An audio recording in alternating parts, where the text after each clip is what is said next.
Is it true the virus only kills patients with Chinese DNA? No, I don't think so. I think viruses are sometimes better than human beings. They don't discriminate.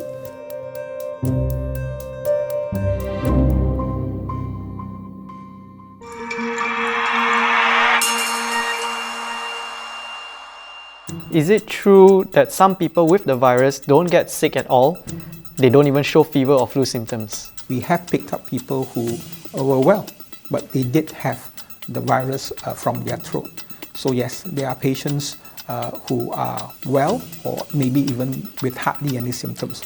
Whether these patients can transmit, we don't have that data yet. But based on our history and our knowledge from SARS, the more symptomatic or the more sick the patient is, the more likely he is infectious to people around him. Can such a virus be engineered in a human lab for biowarfare? Wow, okay. We don't think so. We don't think so. So not some bio disease which was created by the US to collapse China, right? Sounds like a good movie for the next James Bond movie, but not at the moment. At least not to this simple person here. I don't think that's the reason. Is it not possible to develop a vaccine with the antigen of the virus? While vaccine work is being started now in a few parts of the world, we are unlikely to see an actual vaccine in clinical practice for at least 1 year, perhaps, earliest I think, because you need a lot of studies before you can use that vaccine. So we have to make do with what we have now. Does anything processed and shipped from China to any part of the world transport the virus and infect anyone who receives it? WHO brought out a statement saying that no, we have not seen anybody catch this virus in that fashion. 3 very important factors in terms of how long the virus will survive outside of the human body. Number 1, temperature. Second one is humidity. And the third one is the type of surface it might land on. If you're on a hard surface, a non-porous surface, it can actually survive longer. The hotter or warmer and more humid, the less likely it will survive.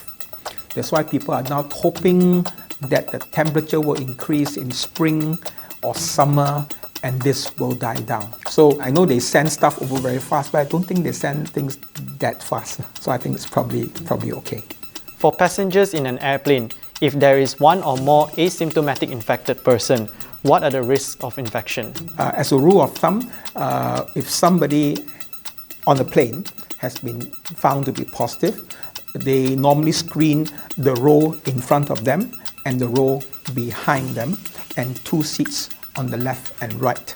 These are the people you're most likely to have contact with, and if you were to sneeze or cough within the space of a meter, this would be the areas. Chloe Wong wants to know what kind of test would you perform on a patient to check for coronavirus? Blood test or a nasal swab or both? Currently, it's a throat and nasal swab. The test is a polymerase chain reaction test, PCR, that is now done by about 12 labs in the government sector.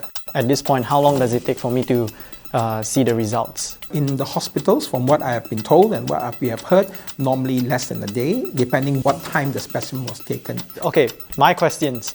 Do our hospitals have enough beds, masks and medical equipment if we have a massive spread in Malaysia? You are talking about massive spread, like the epic proportions like Wuhan. Of course, no country can take that brunt.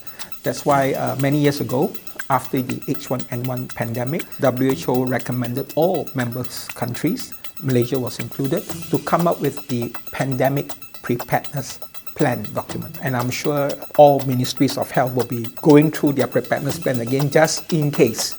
All right, we hope we don't have to get there. But well, this is the time we got to pull out the document and start looking at it again to see if we need to implement it, how fast we need it to be implemented. Because it's a bit complicated, it's not so easy.